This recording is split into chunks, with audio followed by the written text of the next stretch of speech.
ಎಲ್ಲಾದರೂ ಇರು, ಎಂತಾದರೂ ಇರು, ಎಂದೆಂದಿಗೂ ನೀ ಕನ್ನಡವಾಗಿರು. ಓ ನನ್ನ ಚೇತನ, ಆಗು ನೀ ಅನಿಕೇತನ.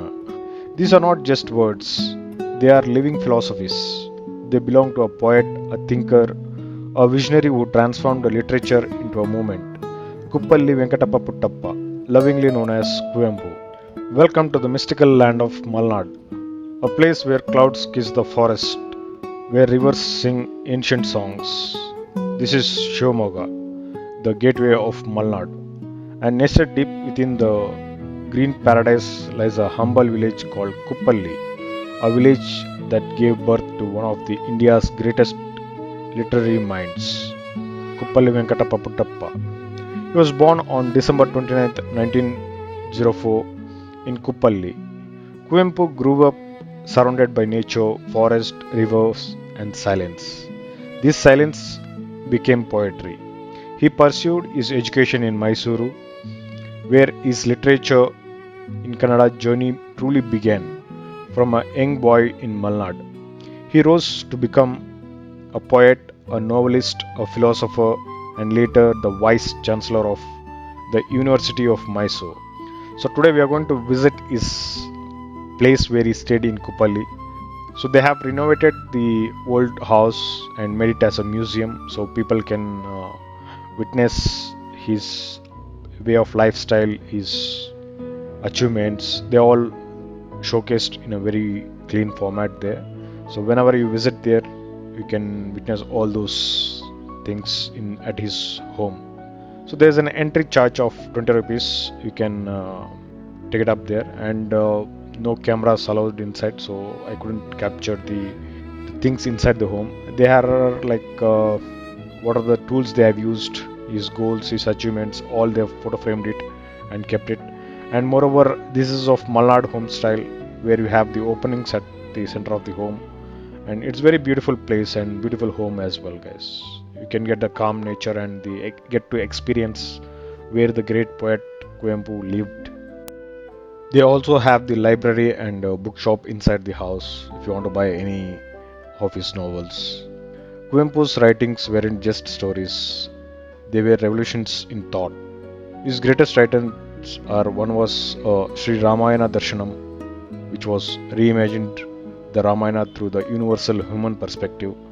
For this masterpiece, he was honored with the prestigious Jnanpith Award in 1967. He is also gifted Karnataka's its anthem, Jai Bharata Jananiya Tanujate. This is how it goes.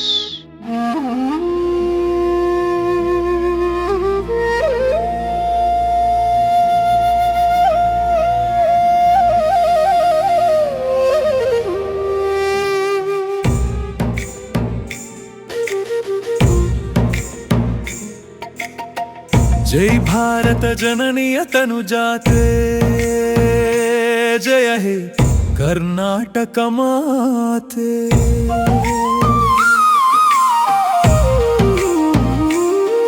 जय सुंदर नदी वनಗಳ ನಾಡೆ, ಜಯ ಹೇ ರಸ ಋಷಿಗಳ ಬೀಡೆ. ಗಂಧದ ಚಂದದ ಹೊನ್ನಿನ ಗಣಿಯೇ ರಾಘವ ಮಧುಸೂದನರವತರಿಸಿದ ಭಾರತ ಜನನಿಯ ತನುಜಾತೆ, ಜಯ ಹೇ ಕರ್ನಾಟಕ ಮಾತೆ. ಜನನಿ ಜೋಗುಳದ ವೇದದ ಘೋಷ, ಜನನಿಗೆ ಜೀವವು ನಿನ್ನಾವೇಶ. ಹಸುರಿನ ಗಿರಿಗಳ ಸಾಲೆ, ನಿನ್ನಯ ಕೊರಳಿನ ಮಾಲೆ. ಕಪಿಲ ಪತಂಜಸ ಗೌತಮ ಜಿನನುತ ಭಾರತ ಜನನಿಯ ತನುಜಾತೆ, ಜಯ ಹೇ ಕರ್ನಾಟಕ ಮಾತೆ.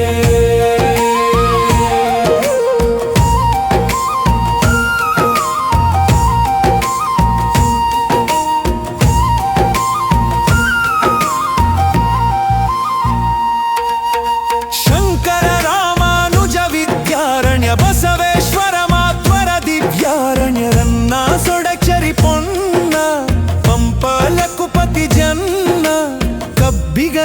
ನುಡಿದ ಮಂಗಳಧಾಮ ಕವಿ ಕೋಗಿಲೆಗಳ ಪುಣ್ಯರಾಮ ನಾನಕ ರಾಮಾನಂದ ಕವೀರರ ಭಾರತ ಜನನಿಯ ತನು ಜಾತೆ ಜಯ ಹೇ ಕರ್ನಾಟಕ ಮಾತೆ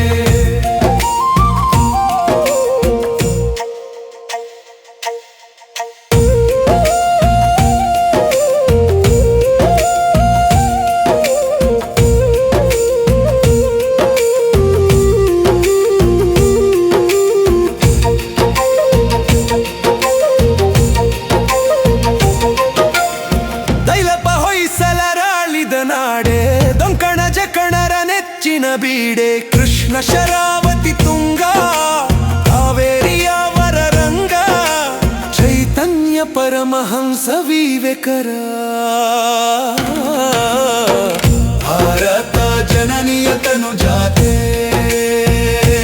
ಜಯ ಹೇ ಕರ್ನಾಟಕ ಮಾತೆ ಸರ್ವ ಜನಾಂಗದ ಶಾಂತಿಯ ತೋಟ ರಸಿಕರ ಕಣಗಳ ಸೆಳೆಯುವ ನೋಟ ಹಿಂದೂ ಕ್ರೈಸ್ತ ಮುಸಲ್ಮಾನ ಪಾರಸಿಕ ಜೈನರ ಉದ್ಯಾನ ಜನಕನ ಹೋಲುವ ದೊರೆಗಳ ಧಾಮ ಗಾಯಕ ವೈಣಿಕರ ಧಾಮ ಕನ್ನಡ ನುಡಿ ಕುಣಿದಾಡುತ್ತ ಗೇಹ ಕನ್ನಡ ತಾಯಿಯ ಮಕ್ಕಳ ದೇಹ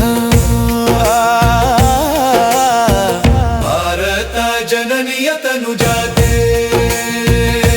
ಜಯ ಹೇ ಕರ್ನಾಟಕ ಮಾತೆ ಭಾರತ ಜನನಿಯ ತನು ಜಾತೆ ಜಯ ಹೇ ಕರ್ನಾಟಕ ಮಾತೆ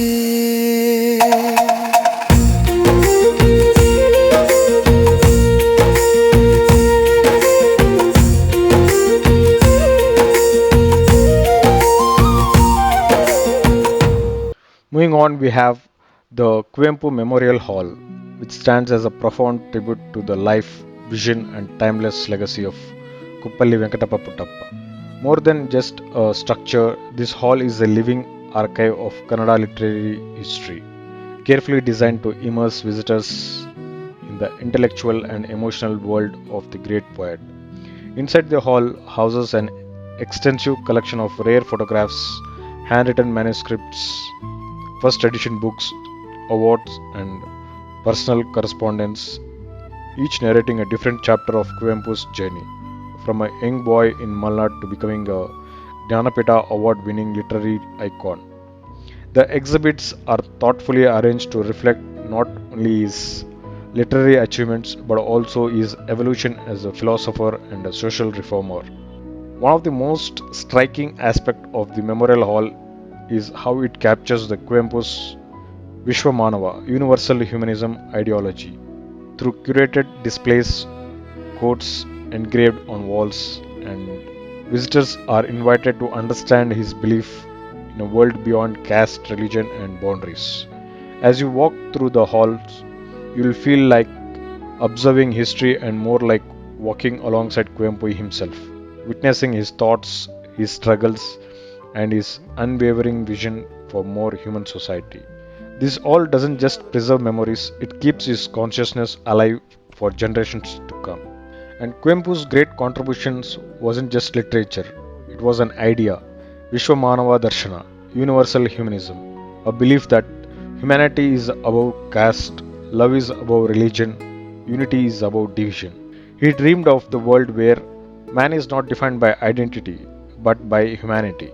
And in the Kavi Mane, you can also see his writing desk, his things like spectacles, manuscripts, and daily life preserved in time. Every wall whispers a story, every object holds a memory. This house is not a museum, it's a living emotion. And there are few places around the Kavi Mane. One is Hirikodige Memorial Hall, a tribute to heritage and rural roots, an art gallery of Kuppalli displaying rare photographs, paintings, and literary archives. And Kuvempu Memorial Hall, this is for a space celebrating his life achievements and legacy. We also covered the Tejaswi Memorial, which is dedicated to his son KP Poornachandra Tejaswi. You might be wondering who is KP Poornachandra Tejaswi. He is the son of legendary Kuvempu, with a multi-talented personality, a writer, environmentalist, photographer, and a thinker who carved his own distinct identity in Kannada literature. He was born in 1938. Tejasvi chose a life away from urban and comforts and settled in the Malnad region, where he immersed himself in farming, nature, and observation. This deep connection with the natural world became the foundation of his writings. Unlike traditional literary styles, Tejasvi's work beautifully combined science, ecology, mystery, and rural experiences. His popular books like Karvalo, Chidambara Rahasya, and Jugri Cross reflect his curiosity about the unknown, his love for biodiversity, and his sharp social insights. He was also an photographer and bird watcher, documenting wildlife and promoting environmental awareness long before it became mainstreams. Through his writing, Tejasvi inspired readers to observe nature closely, think scientifically, question blindly accepted beliefs. If Kuvempu envisioned a universal human, Tejasvi showed us how that human must live in harmony with nature. Friends, ನಾವು ಕುವೆಂಪು ಅವರ gallery ನೋಡಕ್ಕೆ ಬಂದಿದ್ದೀವಿ. ಹಂಗೆ ತೇಜಸ್ವಿನ ಪೂರ್ಣಚಂದ್ರ ತೇಜಸ್ವಿ, ಪೂರ್ಣಚಂದ್ರ ತೇಜಸ್ವಿ, ಕುವೆಂಪು ಅವ್ರ ಮಗ. ಕುವೆಂಪು ಅವರ ಪ್ರೀತಿಯ ಮಗ.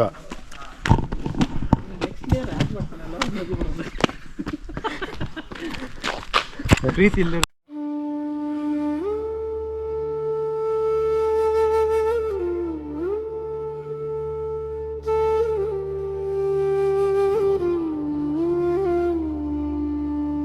ಕುವೆಂಪು ಕಾವ್ಯದ ಕಿರಣ, ಕರ್ನಾಟಕದ ಧ್ವಜವೇ ನೀನು. ಮನುಜನೆ ಮನುಜನೆಂದು ಹಾಡಿದ ಮಹಾಕವಿ ನೀನು. ಜಗದಲ್ಲಿ ಜೋನ ಬೆಳಗಿದ ಜ್ಯೋತಿ ನೀನು. ನಮ್ಮ ಹೃದಯದಲ್ಲಿ ಸದಾ ಜೀವಿಸುವ ಕವಿ ನೀನು.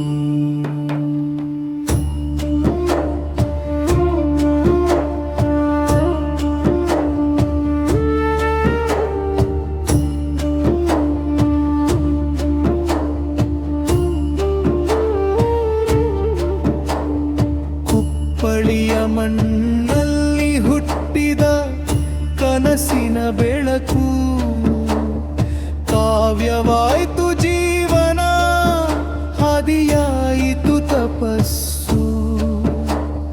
ಬಾಲ್ಯದ ಮೌನದಲ್ಲಿ ಬೆಳೆಯಿತು ಮಹಾದ್ಯಾಲ, ಅಕ್ಷರಗಳ ಅಲೆಯಲಿ ಕಂಡನು ವಿಶ್ವಜನಾನ. ಪರ್ವತದ ಮೌನದಲ್ಲಿ ಕೇಳಿದನು ಜೀವನ ರಾಗ, ಪ್ರಕೃತಿಯ ಮಡಿಲಲ್ಲಿ ಬರೆದನು ನಿತ್ಯ ಕಾವ್ಯ.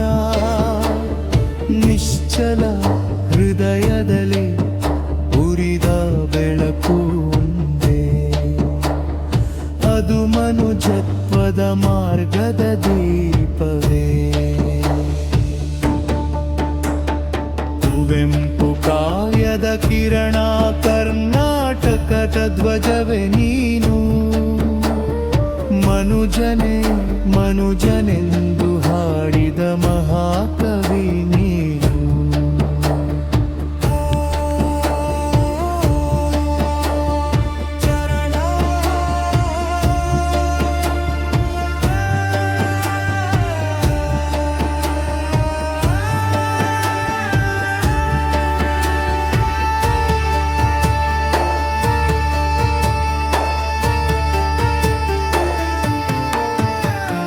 ರಾಮಾಯಣ ಘರ್ಷಣಂ ಎನ್ನುವ ಅಮೃತದ ಹಾಡಿ, ಮಾನವತೆಯ ಸಂದೇಶದ ದೀಪವಾಗಿ ನಿಂತಿತು ನಾಡಿ. ಕನ್ನಡದ ಹೆಮ್ಮೆ ಕಾವ್ಯದ ಚಕ್ರವರ್ತಿ, ಯುಗಗಳಲ್ಲಿ ನಲಿಯಿತು ಜಗದ ಸತ್ಯ. ಜನಾನಪೀಠದ ಗೌರವನ ತಲೆಯಲ್ಲಿ ತೊಳೆಯಿತು. ಆದರೂ ಮನದಲ್ಲಿ ಸರಳತೆ ಸದಾ ಕುಳಿತು. ಸಾಹಿತ್ಯದ ಸಾಗರದಲ್ಲಿ ತೇಲಿದ ಮಹಾಮಣಿ ಅವನ ಕನಸಿನಲ್ಲಿ ಕಂಡಿತು ಸಮಾನತೆಯ ದಾರಿ. ಕುವೆಂಪು ಕಾವ್ಯದ ಕಿರಣ ಕರ್ನಾಟಕ ಗರ್ವಜವೇ ನೀನು. ಜಗದಲ್ಲಿ ಮಾನವತೆ ಹಾಡಿದ ಸತ್ಯ ಸ್ವರೂಪಿ ನೀನು.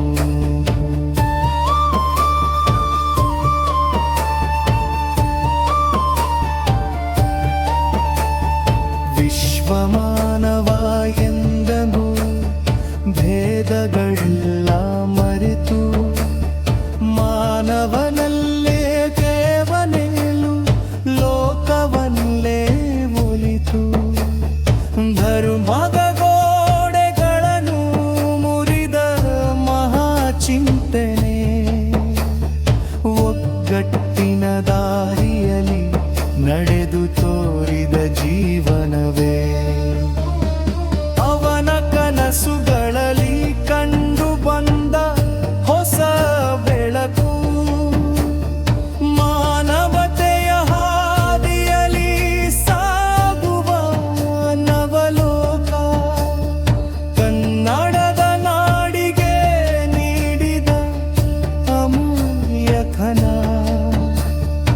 ಅದು ಕುವೆಂಪು ಬೆರೆದ ನಿಕ್ಕ ಕಾವ್ಯದ ಮನ. ವಿಶೈಲದ ಮೌನದಲ್ಲಿ ಇನ್ನು ಕೇಳುತ್ತಿದೆ ಧ್ವನಿ. ಅವನ ಪದಗಳಲ್ಲಿ ಜೀವಂತವಾಗಿರುವ ಜೀವ ಕಥೆ. ಮರೆಯಲಾಗದ ಮಹಾಲೋಕನ ನೆನಪು. ಅದು ನಮ್ಮ ಹೃದಯದ ನಿತ್ಯ ಸತ್ಯ ರೂಪ. ಕುವೆಂಪು ಕಾವ್ಯದ ಕಿರಣ ಕರ್ನಾಟಕದ ಬೆಳಕು ನೀನು. ನಿನ್ನ ಕನಸಿನ ಹಾದಿಯಲ್ಲಿ ನಡೆಯುವ ನಾವೆಲ್ಲನು. ಮನುಜನೇ ಮನುಜನೆಂದು ಹಾಡುವ ಕಾಲರೆಗೂ ನಿನ್ನ ಹೆಸರು ಜೀವಂತವಾಗಿರುತ್ತರೆ. ಓ ಕವರೇದು. After covering the Tejaswi Memorial Hall, if you go ahead, we get Kavishaila. It's a very sacred place where poet Kavi Kuvempu used to write his novels, his poems here.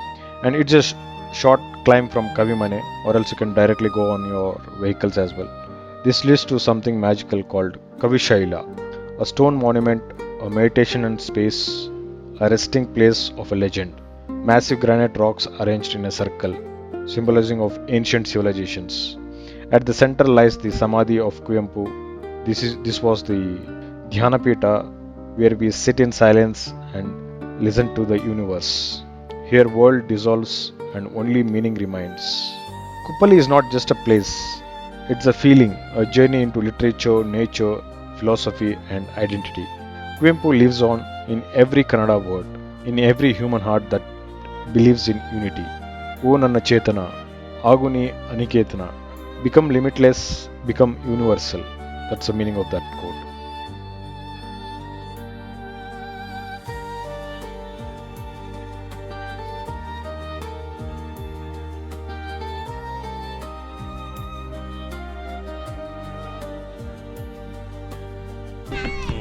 Kuppalli Venkatappa ಗೊತ್ತು ಕುಪ್ಪಳ್ಳಿ ವೆಂಕಟಪ್ಪ ಪುಟ್ಟಪ್ಪ ಅಂತ 36ರಲ್ಲಿ ಬಂದಾಗ ಪೂರ ಹೆಸರು ಯಾರ್ಯಾರು ಬಂದಿದ್ರು ಅವ್ರ ಜೊತೆ ಕವಿಗಳು ಅವ್ರವ್ರ ಹಸ್ತದಲ್ಲೇ ಕೆತ್ತಿದ್ರು. ನಾವು ಕುವೆಂಪು ಟೆಸ್ಟಿಂದ ಕೆತ್ತಿದಲ್ಲ.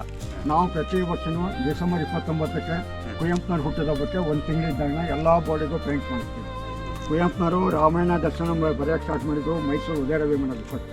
ಇಲ್ಲೂ ಸುಮಾರು ಕಡೆ ಬರೆದಿದ್ದಾರೆ. ಫಸ್ಟು ಕುವೆಂಪುನವರಿಗೆ ದಾನಪೀಠ ಫಸ್ಟ್ ಸಿಕ್ಕಿದ್ದು, ಅದಕ್ಕೆ ದಾನಪೀಠ ಅಂತ ಹೇಳಿ ಹೆಸರು. ಕುವೆಂಪುನವ್ರ ಬಗ್ಗೆ ಕವಿಶಾಲ ಅಂತ ಕೆಳಗಡೆ ಕೆತ್ತಿದ್ದಾರೆ. ಕುವೆಂಪುನವ್ರು ಹುಟ್ಟಿದ್ದು ನೀವು ಬರ್ತಂದು ನೋಡಿದ್ದು ತಂದೆ ಮನೆ. ಸಾರ್ ಕುವೆಂಪುನವ್ರು ಇಲ್ಲಿ ಹುಟ್ಟಿದ್ದು ಅಜ್ಜಿ ಮನೆಯಲ್ಲಿ ಹಿರೇಕೊಡಿಗೆ. ಇಲ್ಲಿದೆ ಮನೆಯಲ್ಲಿದೆ ಅಲ್ಲಿ. ಅಲ್ಲೇ ಮನೆ ಇಲ್ಲ, ಅಲ್ಲಿ ವೈಟ್ ಬೆಟ್ಟ ಕಾಣ್ತದ. ಅಲ್ಲ ಅಲ್ಲ ಸರ್, ಅಲ್ಲ ವೈಟ್ ಬೆಟ್ಟ, ವೈಟ್ ಬೆಟ್ಟ ಕಾಣ್ತದೆ, ಮಂಜು ಕಾಣ್ತಲ್ಲ ಹಿಮ. ಅಲ್ಲಿ ರೈಟ್ ಕುವೆಂಪುರ ಬೋರ್ಡ್ ಹಾಕಿ ಹಿರೇಕೊಡಿಗೆ ಅಂತ. ಅಲ್ಲಿಂದ 2 ಕಿಲೋಮೀಟರ್ ಒಳಗೆ ಹೋಗ್ಬೇಕು. ಅಲ್ಲಿ ಕುವೆಂಪುನವ್ರು ಹುಟ್ಟಿದ್ದು ಅಜ್ಜಿ ತಾಯಿ ಮನೆ, ರಾಷ್ಟ್ರ ಕವಿ ಹುಟ್ಟಿದ್ದು ಇಲ್ಲಿ ಅಂತ. ಆಮೇಲೆ ಇಲ್ಲಿ ಕುವೆಂಪುನವ್ರ ಹಿರೇಕೊಡಿಗೆ ನಮ್ಮ ಪಾಸಲ್ಲಿದ್ದಾನೆ ಟಿಕೆಟ್. ಅಲ್ಲೂ ಇದೇ ಥರನೇ ಮ್ಯೂಸಿಯಂ ಮಾಡಿದ್ದೇವೆ, ರಾಷ್ಟ್ರಕವಿ ಹುಟ್ಟಿದಲ್ಲಿ. ಆಮೇಲೆ ಕುವೆಂಪುನವರು ತಂದೆ ಮನೇಲಿ ಇದ್ದಿದ್ದು ಬರೀ 14 ವರ್ಷ ಮಾತ್ರ. ಸ್ಟಡಿ ಮಾಡಿದ್ದು 7th ಸ್ಟ್ಯಾಂಡರ್ಡು ತೀರ್ಥಹಳ್ಳಿ. ಆಮೇಲೆ ಅವ್ರು ತಂದೆ ಕರ್ಕೋಗಿ ಮೈಸೂರಲ್ಲಿ ತೀರ್ಥಹಳ್ಳಿ ಆಗಿದ್ದು ಮಿಡ್ಲ್ ಸ್ಕೂಲ್ ಅವಾಗ ಬಸ್ ಸ್ಟ್ಯಾಂಡ್ ಆಫ್ ಮಾಡಿದ್ರು. ಹೌದು ಸರ್. ಇವರು ಅನಂತಮೂರ್ತಿ ಅಲ್ಲೇ ಓದಿದ್ದ. ಅವರು ಏನೋ ಅನಂತಮೂರ್ತಿ ಅವರು ಮೇಲ್ಗರ್ಜೆ, ನಂಗೆ ಕರೆಕ್ಟಾಗಿ ಗೊತ್ತಿಲ್ಲ ಸರ್. ಅನಂತಮೂರ್ತಿ ನಮ್ಮ ಕುವೆಂಪುನವರು ಓದಿದ್ದಲ್ಲೇ. ಆಮೇಲೆ ಇಲ್ಲಿ 14 ವರ್ಷ ಮಾತ್ರ ಸ್ಟಡಿ ಮಾಡಿದ್ರು. ಆಮೇಲೆ ಅವ್ರು ತಂದೆ ಕರ್ಕೋಗಿ ಮೈಸೂರಲ್ಲಿ ರಾಮಕೃಷ್ಣ ಆಶ್ರಮದಲ್ಲಿ ಸ್ಟಡಿ ಮಾಡೋಕ್ಕೆ ಬೆಟ್ಟ ಕಾಣ್ತದೆ ನೋಡಿ. ಯಾವ್ದು ಬಂದದ್ದು ಇದು ಕ್ಲೀನ ನೋಡಿ, ಕಾಯಿದು ಓನ್ ಕುವೆಂಪುನವ್ರು ಅವ್ರ ಹಸ್ತದಲ್ಲೇ ಕೆತ್ತಿದ್ರು, ನಾವು ಕೆತ್ತಿದ್ದಲ್ಲ ಕಾಯಿದು. ವಿ ಇದು ವಿ, ಇದು ಶಾ. ಅದೊಂದು ಚೂರು ಮಳೆ ಬಂದು ಇದಾಗಿದೆ ಲಾಸ್ಟ್ ಇಂದು ಅಲ್ಲ. ಇದು ಮಾಡ್ತೀವಿ ಅದೆಲ್ಲ ಸಾಲ್ವ್ ಮಾಡ್ತೀವಿ. ಮಳೆ ಇದೆ ಕರೆಕ್ಟಾಗಿ ಅವ್ರ ಕಾ. ಇದು ವಿ, ಇದು ಶಾ, ಇದು ಲಾ. ಇದು ಅವ್ರವ್ರ ಹಸ್ತದಲ್ಲೇ ಯಾರು ಬಂದಿದ್ರು ಅವ್ರವ್ರ ಕೆತ್ತಿದ್ರು. ಇದು ಮಾತ್ರ ಸನ್ಸೆಟ್ ನೋಡ್ಕೊಂಡು ಆರಾಮಾಗಿ ನೀಟಾಗಿ ಬರ್ಬೇಕು. ಕುವೆಂಪುನವ್ರದ್ದು ಮತ್ತೆ ನಮಗೆ ಹೇಳೋದು, ಕುವೆಂಪುನವರು 29/12/1904 ಹುಟ್ಟಿದ್ರು. ತೀರೋಗಿದ್ದು 11/11/1994 ತೀರೋಗಿದ್ದು. 90 ವರ್ಷಕ್ಕೆ 1 ಮಂತ್ ಕಮ್ಮಿ ಅಲ್ಲ, 1 ಮಂತ್ ಕಮ್ಮಿ. ಈ ಸರಿ ಕುವೆಂಪುನವ್ರು ಹುಟ್ಟಿದ ಹಬ್ಬಕ್ಕೆ ಕುವೆಂಪುನವ್ರು ಹುಟ್ಟಿ 119 ಆಗಿತ್ತು. ಈ ಸರಿ 120 ಆಯಿತು. ತೀರೋಗಿ 29 ಆಗಿತ್ತು. ಈ ಸರಿ 30ನೇ ವರ್ಷ. ಈ ಸರಿಗೆ ಕುವೆಂಪುನವ್ರು ಮೊನ್ನೆ 11/11ಕ್ಕೆ ಅವ್ರು ತೀರೋಗಿದ್ದು. ಈ ಸರಿಗೆ ಕುವೆಂಪು ಹುಟ್ಟಿ 30 ಆಗ ತೀರೋಗಿ. ನಾಡಿನ ಪುಣ್ಯದ ಪೂರ್ವದಿಗಂತದಿ ನವಾರುಣೋದಯ ಹೊಮ್ಮುತ್ತಿದೆ. ಚಿರನೂತನ ಚೇತನಾಡು ಸಾಹದಿ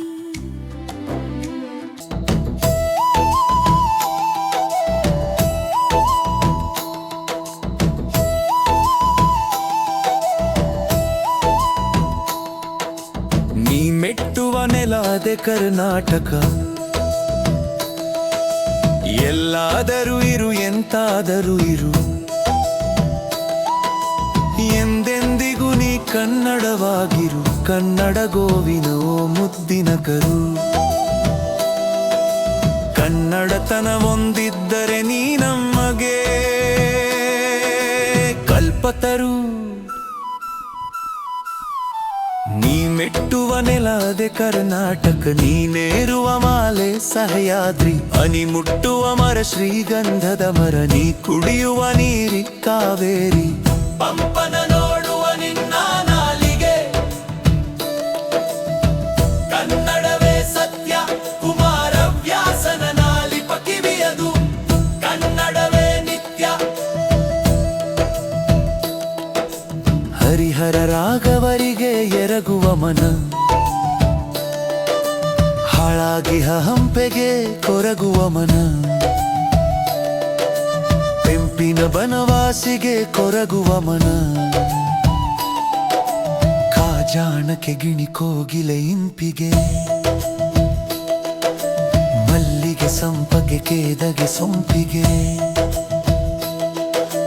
ಮಾವಿನ ಹೊಂಗೆಯ ತಳಿರಿನ ತಂಪಿಗೆ, ರಸರೋಮಾಂಚನಗೊಳ್ಳುವ ತನ ಮನ. ಎಲ್ಲಿದ್ದರೆಯೇ ಎಂತಿದ್ದರೆಯೇ ಎಂದೆಂದಿಗೂ ತಾ